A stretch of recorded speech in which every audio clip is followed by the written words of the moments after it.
Hey value investors, thank you for joining me. Right now we're going to get into a stock, go over some graphics. Before we do that, just want to say, check out my marketplace on Seeking Alpha. It's called Deep Value Returns. I'll tell you which stocks I own and why. I'll give you balanced arguments for the stocks I own. What's more, I come up with one new investment idea a month, so you can do a totally free trial to see if it's for you.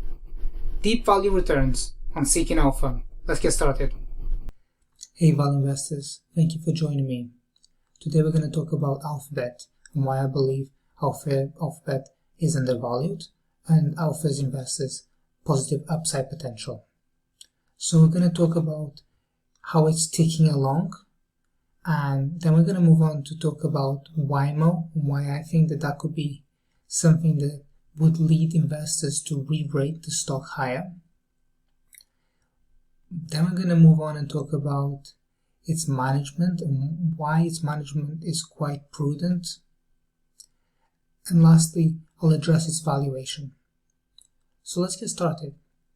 So the thing with Alphabet is that it has, back in 2019, when the economy was quite strong, it was already coming with sub 20% year-over-year revenue growth rates. If you FX adjust that, on this quarter Q3, it did come up to 22%, but it's no longer growing at 30%.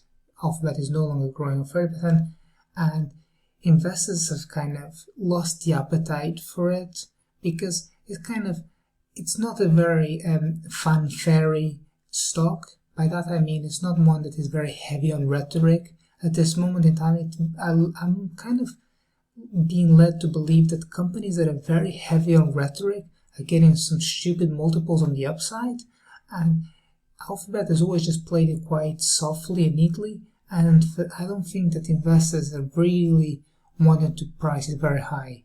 But when investors are kind of despondent and out of sync with the stock, that often presents a strong investment potential.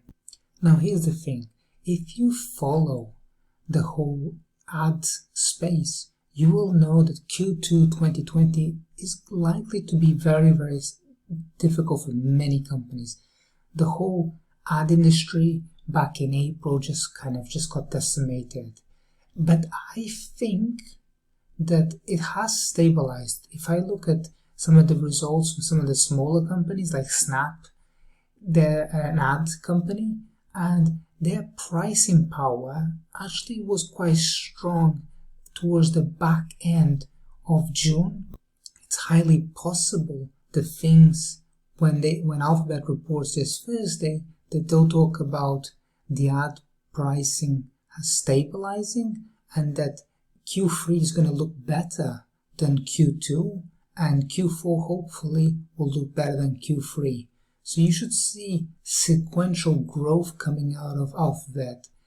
Now my question is, how long until Alphabet is reporting strong double digits revenue growth rates? Analysts are thinking that it's going to be until Q2 really of 2021 before Alphabet is really posting those strong double digit numbers. Now I don't know if that is the case. What I am willing to believe right now is that investors are not paying a premium to participate in this very well managed company. So right now I want to talk about Transport as a Service, TaaS. Transport as a Service. So this is an area that could be interesting. So I think that Waymo could positively surprise investors. But the thing with Alphabet is, if you remember, from time to time Alphabet comes under activist shareholders, and activists kind of say, Alphabet's holding approximately 150 billion of net cash. They need to be more aggressive with their share repurchases.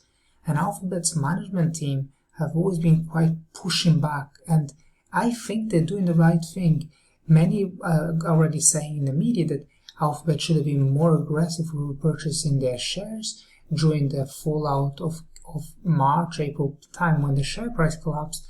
But I think that's the wrong way to go about it. I think that they are building up that Fort Knox, and I think that's the right way to go about it.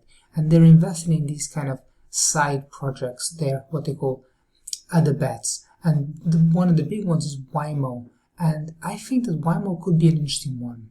So it's two-sided, the argument. On the one side, I think that it is quite possible that Waymo will be very, very profitable for Alphabet. Not necessarily in the situation of taking passengers from point A to point B, because ultimately passengers want to go on the errands as cheaply as possible from point A to point B. That's it. They don't want any frills. On the other avenue that I think that Waymo could be quite profitable for Alphabet is that it will be delivering content to passengers. It will be collecting data, so that those two things, and obviously it would know exactly where the passenger is at any one point in time.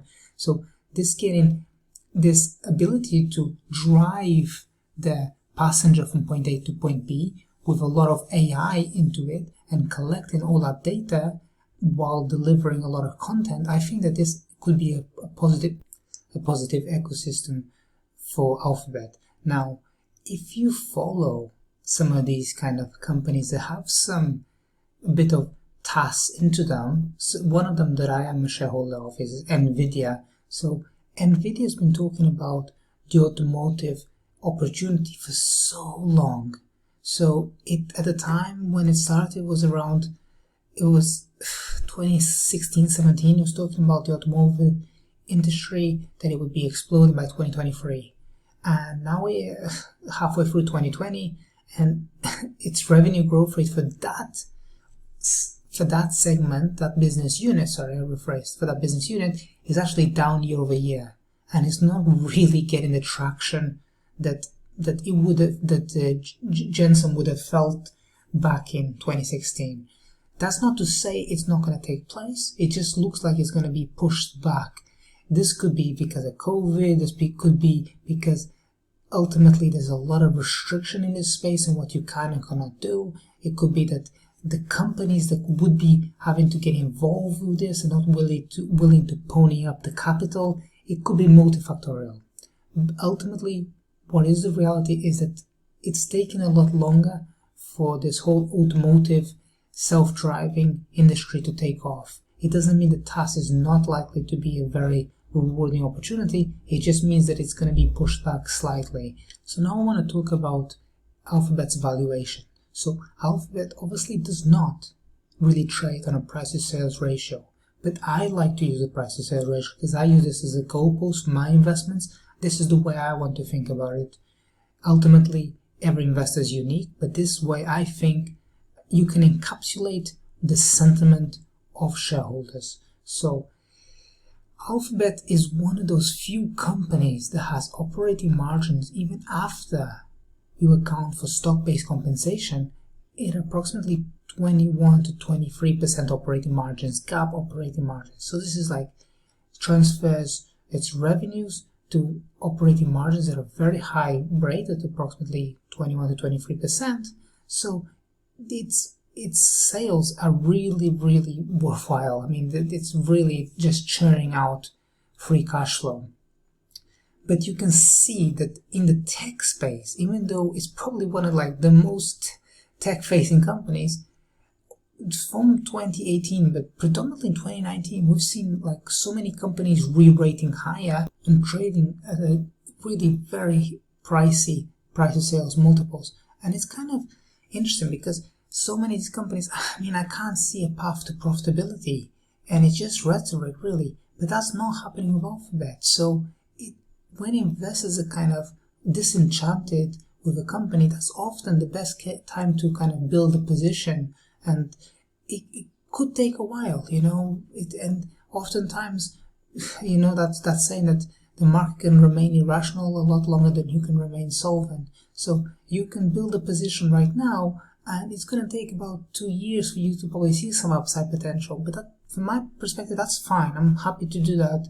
I don't need to kind of chase momentum because that's just an illusion. And I think there's a lot of bubble stocks out there. And the thing with bubble stocks is everything is fine and everyone's singing and dancing. But when that music stops, it stops abruptly and it's just not very pretty. And I prefer to go with a margin of safety, just following that kind of Warren Buffett approach, that it's better to kind of be invested in a stock that you can be invested for 10 years And if you can't be invested in that stock for 10 years, you shouldn't be invested in it for 10 minutes, right?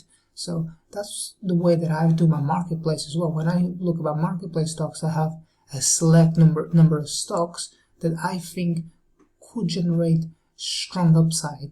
But I'm trying to very much think about the valuation. I'm trying to think about free cash flow potential 2 or 3 years down the road. Can that company be able to increase its earning power? And that's the goal, right? If you can forecast to a certain extent with a large margin of safety where the Alphabet or any other stock can really, where it's going to be in about 3, 4, 5 years out, and then you take that position and you're willing to wait 2 years, I think that that's where a lot of the upside can come. But right now, this is not what you're seeing. You're seeing so much exuberance in the stock market right now, and I don't know, because you look at you open up any newspaper and you see that there's so many jobs being lost everywhere, and this idea that tech is invincible and that it's what is it, that it doesn't matter anymore about the economy, that it's agnostic about the economy, it's just nonsense. It's just utter nonsense. So you gotta invest with, you gotta be mindful of where you're gonna be in 2 or 3 years, and you can get involved in buying all these stocks that trade at 20, 25 times sales and think that everything's going to be alright, and it's not likely to end up alright. So I think that investors interested in Alphabet may be interested in my portfolio of stocks. So check out Deep Value Returns on Seeking Alpha. Find out the stocks that I own and why, and don't forget to subscribe. See you next time. Bye.